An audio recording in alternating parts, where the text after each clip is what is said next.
You guys have been amazing. I'm sure you're burnt out. It's been a lot of listening. And now you have to listen about governmental advocacy. I don't know, how much you want to do that, but it's so important. And so I wanted to just give you a chance we're going to give you 7 ideas, okay? That's all. This isn't going to be some heady, exhausting presentation with gobs of detail, okay? If you want detail, email me or David, okay? So I'm Julia Jordanek, and long story short, I'm an attorney. I represent children in foster care. I'm an advocate for them. But for a long time, I represented a senator as her legislative director in Massachusetts. She was a state senator. So I got used to doing governmental advocacy. So I put this little thing together for you guys to get a sense of what you can do for Dup15q. So just remember, we are an important community. We can join the rare disease community. Okay, so we can be mighty. We have like 1,000 members in the United States, and I hate to tell you, in terms of the international people, I apologize, but this really is more of a focus on U.S. advocacy. But being an advocate doesn't require a lot of time, and which I know probably surprises you, but it really doesn't. All right, why am I giving you a definition of a disease? Because when I met with a legislator, a representative a couple years ago, she asked me, what's a rare disease?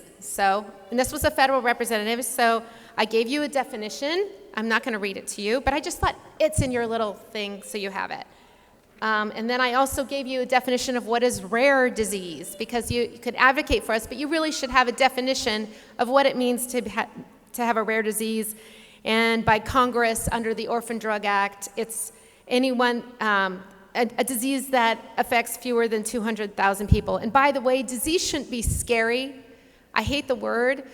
People use, disease loosely with disorder. Disease doesn't mean it has to be fatal. It just means that it's it means that you're living with something that is impairing functioning a bit. Okay, so in terms of how many rare diseases are there, there's about, according to federal accounts, there's about 7,000, and it affects Americans between like 25 and 30 million Americans. So you could join this community. This is something they highlight all the time by the rare disease community, that although these diseases are rare, there's a lot of people with rare diseases, okay? And so what we're trying to do for Dup15q is to piggyback on the rare disease community's efforts to sway legislators in areas that are important to us. And so the 2 areas that I focused on are NORD and RDLA. Okay, you've heard of them. Mike Porvat, that's on the board, right, of NORD, for example. And Vanessa's on the board of Global Genes. That's another organization I didn't even highlight there. All right, so NORD, you should know what it is if you're interested in lobbying for Dup15q. It's been around for about 30 years. It provides all sorts of services. If you go on their website, they have programs and services for people living with rare disorders and their families. So it's a resource. They provide excellent database of rare disorders, and yes, we're on it. They provide patient assistance programs. They provide info on clinical trials, et cetera, et cetera. One great thing is they fund grants related to rare disease research, so you should know all that. And in terms of advocacy, NORD runs, here, let me do this one, the Rare Action Network, okay? So you should know that. You can look into it, but that provides all the information you're gonna need on advocating for the rare disease community, at least highlights things. Do you want to add to that at all? No, okay. I'll yell. The Rare Action Network, which is one of the ones that Julia's talking about, and I think you show an example, but they have state report cards. Yeah, and I'll definitely do that. They've measured, I think, about 12 items that affect our communities. All right, I was almost over. They list about 12 items that affect our community, medical, how patients or rare disease members how they rate them. And some states are rated really well, and other states aren't rated so well. Yeah. It gives you an opportunity, though, to approach the people who introduce state legislative or, we just heard during the dentistry discussion that there's a bill coming into the U.S. House. So we're going to follow that one because it sounds like it's something that can help our organization. Anyway, I just wanted to let... Yeah, and we'll definitely It's a give you good that resource. as one of your suggestions. Definitely. But just know what NORD is. Go to their website, check it out, so you can see what RAN does. I call it RAN, Rare Action Network. But you're absolutely right, David. And then in terms of the RDLA, again, a different organization from NORD, also excellent. It falls under the Every Life Foundation for Rare Diseases. It's designed to support the advocacy of all rare disease patients and organizations so that their voice can be heard by local, state, et cetera. So, and in terms of RDLA, what they do for advocacy, they provide free grassroots. I gave you guys handouts on all this, and I gave you the slides, but the slides will also be available, by the way, on the website. But they provide a platform, basically, for individual organizations to promote their legislation that they're worried about.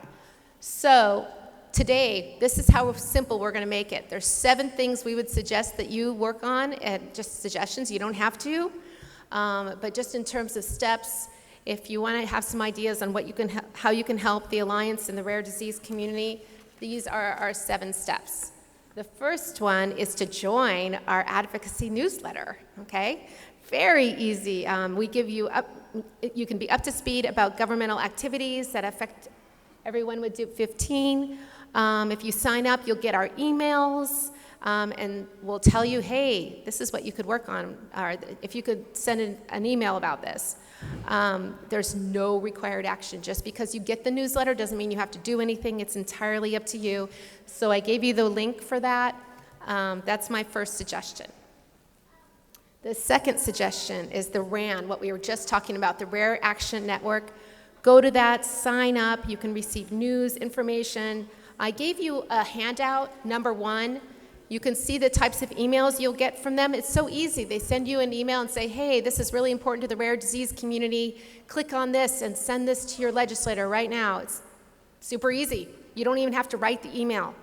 So they also help you connect with other people. It's a great organization. The question is just how much you want to get involved. So I gave you the link for that number 2 suggestion.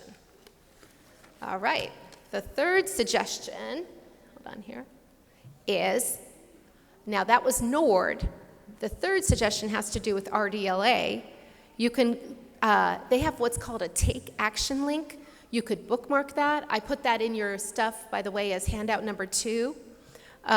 They will highlight legislation, both the federal and state levels, that are important to the rare disease community. So you could bookmark that, check it every week. It's very helpful.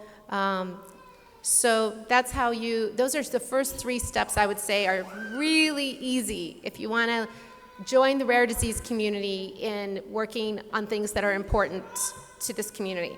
Okay, the next couple steps are specifically at the federal level. Now this one's a little more difficult. First of all, you have to look up your 2 senators and your Congress member. And I gave you resources for that on how to find your senator and congressional rep if you don't know. Then you go to the RDLA website and you get their legislative scorecard. And it's excellent. And then you contact them via phone or email, and you talk to them about the scorecard, which is fun. I've actually done this. I gave you, this is Senator Young's scorecard. For Indiana, because I'm from Indiana. And this is where I just gave you an example also in the handouts. Okay, so I showed you, I think it's handout number 3. Okay, so when you look at that, here's what I did when I contacted his office. I said, first of all, always mention and discuss that you have a child with Dup15q. Then you ask, well, what I asked is, why aren't you a member of the Rare Disease Caucus? It's really straightforward, and I'll get into that in a second. Then I asked him why he didn't co-sponsor the Open Act, And then I asked why he didn't co-sponsor the Medical Nutrition Equity Act. Now, they don't have to sign on to a bill in order to support it. So by asking those questions, they're not going to get defensive. Usually they'll be like, well, I support it. I just, wasn't approached to co-sign the bill, which is fine. Sponsoring isn't everything, okay? But those are things I brought up when I talked to him based upon that RDLA scorecard. Now, one thing I was going to say is don't do this, right?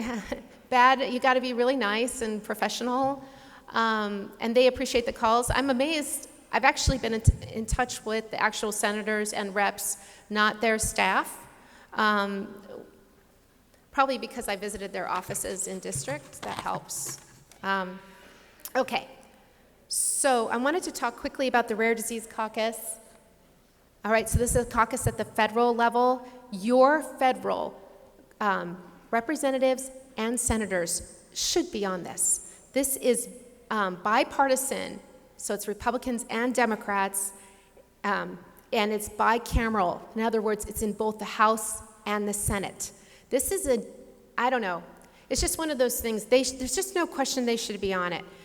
It's a group of members that meet to pursue, like for a caucus, they meet to pursue common legislative objectives. And in this case, they're providing a forum for these members to voice constituent concerns, to collaborate on ideas, for facilitate conversations between the medical and patient community, and build support for legislation that will help people with rare diseases. So they should be on this caucus, and that is such a good question to ask. I can't emphasize it enough. If they aren't on it, ask why, okay?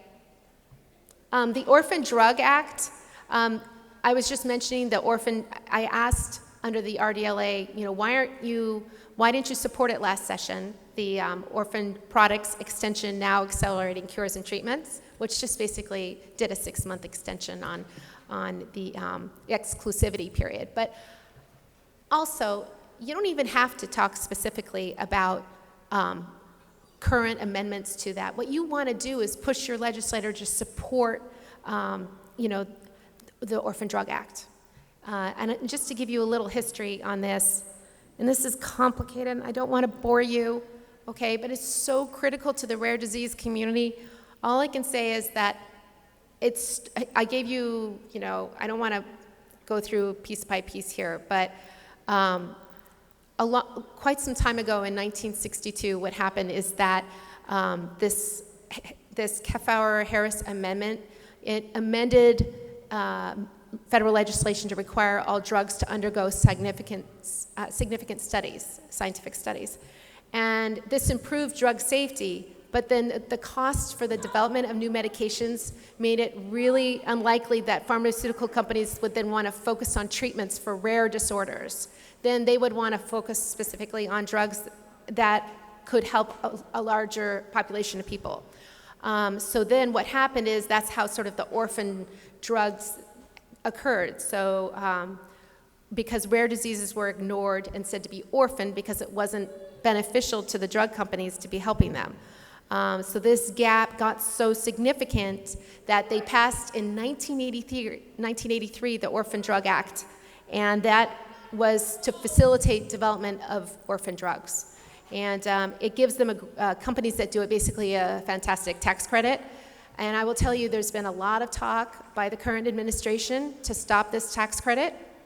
Okay, so if this is something you want to push for, that there should not be any change in funding this credit, that would definitely be a critical thing, a wonderful thing to talk about. Let me see here. I gave you, this tax credit, by the way, has been incredibly effective, as you can see here. Over 450 orphan therapies have been developed by private industry since it was enacted. So that's truly impressive. Prior to that, there were only 10 therapies.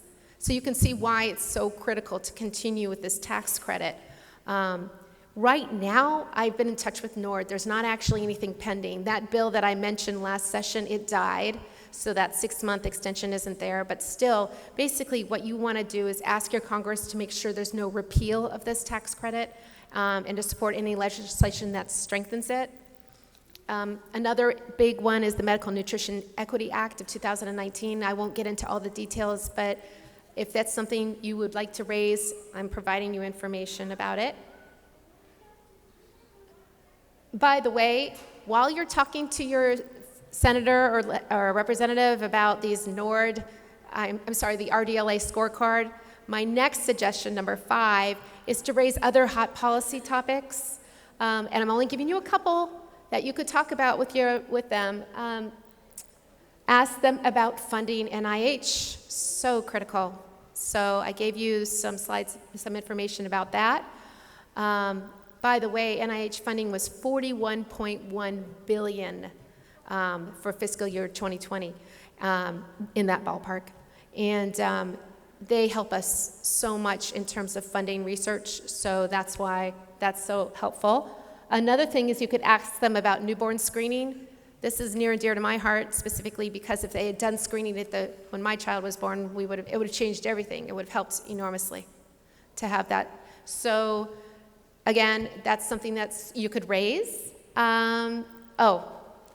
Even if there are medications that are available to our community for seizures or whatever the issues are, they're so high, the cost is so high, and there's insurance hurdles. So you could raise the topic of how are we going to make these more affordable medical treatments. And by the way, there's a pending lawsuit right now that's going on that if it goes through the concern by NORD, and I gave you handout number 5 on this, there's an issue that pre-existing conditions may be a real problem again. So there is real concern that if this lawsuit goes through, then we're going to want Congress to pass laws to support, to require insurance companies not to continue with not having these pre-existing condition clauses. So I gave you guys so much information. I apologize. Make sure one thing that's helpful is to research bills before you talk to them.